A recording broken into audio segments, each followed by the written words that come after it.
Hello friends, welcome back to my channel again. और आज की जो वीडियो है वो वीडियो होगी एसपीके पर, कि एसपीके हम किस तरह से यूज़ करते हैं, कहाँ पे यूज़ करते हैं, कैसे यूज़ करते हैं, ये सारी इन्फॉर्मेशन मैं आपको देने वाला हूँ। एसपीके मीन्स स्पेशल प्रोक्योरमेंट की। सो बेसिक सी थिंग्स आपको बताता हूँ कि जो मटेरियल मास्टर में एमआरपी व्यू 2 होता है उसके अंदर हम स्पेशल प्रोक्योरमेंट की असाइन करते हैं। बेसिकली क्या रहता है कि जब भी हमारे पास कोई एडिशनल रिक्वायरमेंट होती है या कोई ऐसी रिक्वायरमेंट होती है जिसको हम नॉर्मल मास्टर डाटा के थ्रू उसको कंप्लीट नहीं कर सकते, तो उस टाइम पे हम इसे एसपीके यूज़ किया जाता है। बेसिकली जो एसपीके होता है बहुत सारी चीज़ों के लिए यूज़ किया जाता है। सब कॉन्ट्रैक्टिंग के लिए यूज़ किया जाता है, ऑल्टरनेट प्रोडक्शन प्लांट के लिए यूज़ किया जाता है, फैंटम असेंबली के लिए यूज़ किया जाता है और बहुत सारी चीज़ों के लिए भी यूज़ किया जाता है। सो मैं स्टार्ट करता हूँ किसी एक मटेरियल के साथ। सो मेरी ट्रांजैक्शन है MM02 में मैं जाता हूँ। यहाँ पे मेरा मटेरियल रहेगा, ठीक है। सो यहाँ पे मैं मटेरियल में जाता हूँ, डिस्प्ले मोड में, और यहाँ पे मैं MRP 3 व्यू तक का ले लेता हूँ, ठीक है। तो यहाँ पे MRP व्यू 2 में मैं जाता हूँ। यहाँ पे मुझे एक SPK दिखता है स्पेशल प्रोक्योरमेंट की, जो कि ब्लैंक है। सो यहाँ पे मैं F4 दबा के सारी इन्फॉर्मेशन यहाँ से कलेक्ट करता हूँ और यहाँ पे मुझे पता चलता है कि आई हैव मल्टीपल ऑप्शंस 10, 20, 30, 40, 45, 50, 52, 60, 70 और 80। सो इतनी सारी जो SPKs हैं सभी प्रोडक्शन प्रोसेस में नहीं यूज़ होती हैं। बहुत ही रेयर ऐसी कॉम्प्लेक्स प्रोडक्शन प्रोसेस होती है जहाँ पे सारी यूज़ की जाती है। बट बेसिकली जितने भी मैंने अभी तक का एक्सपीरियंस है उसमें मैंने एक्सटर्नल प्रोक्योरमेंट भी नहीं देखा है। सब कॉन्ट्रैक्टिंग, स्टॉक ट्रांसफ़र और फैंटम असेंबली और प्रोडक्शन इन ऑल्टरनेट प्लांट। सो ये 4 SPKs जो होती हैं जो सबसे ज़्यादा इंपॉर्टेंट होती हैं। इवन क्वेश्चनिंग भी किया जाता है इंटरव्यू के टाइम पे, उस टाइम पे भी ये सारी चीज़ें बताई जाती हैं, ठीक है। सो अभी मेरा सबसे पहला पॉइंट रहेगा सब कॉन्ट्रैक्टिंग पे। सब कॉन्ट्रैक्टिंग बहुत सारे तरीक़ों से की जाती है। ऑपरेशनल सब कॉन्ट्रैक्टिंग होती है, मटेरियल सब कॉन्ट्रैक्टिंग होती है और बहुत सारी चीज़ें जो हैं हम सब कॉन्ट्रैक्टिंग के थ्रू कर सकते हैं। सो सब कॉन्ट्रैक्टिंग मटेरियल में क्या होता है कि आप किसी वेंडर को अपना मटेरियल दे देते हो, वो एक्स मटेरियल आप देते हो तो वो बाई बना के आपको दे देता है। लेट्स सपोज़ आप एक पेन बना रहे हो, तो आपने क्या किया कि आपने एक पेन का प्लास्टिक जो होता है वो आपने सारा कस्टमर को दे दिया। सो उससे उसकी कैप और उसकी जो रिफ़िल का पोर्शन होता है, मीन्स जो पूरे पेन का कवर होता है, वो आपको वो बना के देता है। सो ये जो होती है सब कॉन्ट्रैक्टिंग, ये होती है मटेरियल सब कॉन्ट्रैक्टिंग।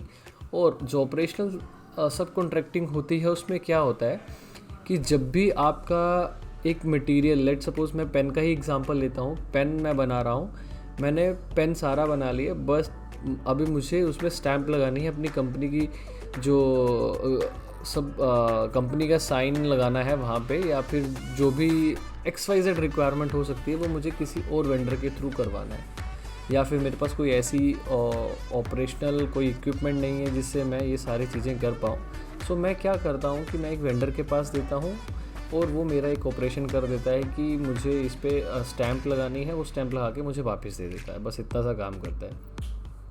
सो ये बेसिकली इसमें क्या होता है कि जैसे आप एक 10 ऑपरेशन है आपकी किसी प्रोसेस में, 10 में से आपने 9 ऑपरेशन जो है आप खुद करोगे और एक ऑपरेशन जो है वेंडर के पास चला जाएगा। तो ये सारी प्रोसेस आती है ऑपरेशनल सब कॉन्ट्रैक्टिंग में, ठीक है। उसके बाद मैं लेता हूँ stock transfer from another plant. अभी क्या है कि मैं प्रोडक्शन किसी और प्लांट में कर रहा हूँ, रिक्वायरमेंट मेरी कहीं और जनरेट हुई थी कि मेरा जो SO बना था वो बना था दिल्ली में और मेरी प्रोडक्शन हुई है पुणे में।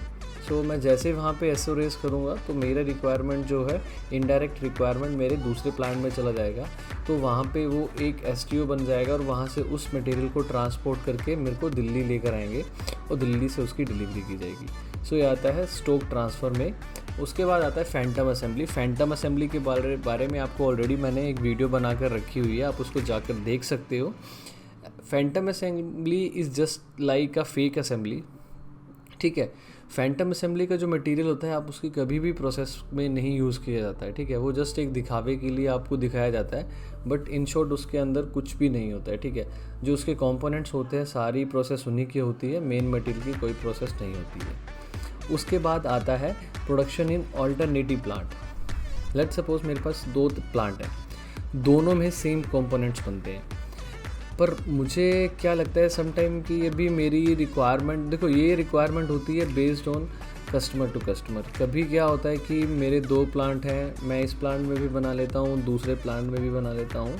सो वो वेरी करता है कि मैं कौन से प्रोडक्शन प्लांट में इसकी प्रोडक्शन कर रहा हूँ। कि मेरी फर्स्ट इस प्लांट में कैपेसिटी मेरी फुल है तो मुझे सेकंड प्लांट में मैं इसको प्रोड्यूस कर सकता हूँ, या सेकंड प्लांट में मेरी कैपेसिटी फुल हो चुकी है तो मैं इसको फर्स्ट प्लांट में कर सकता हूँ।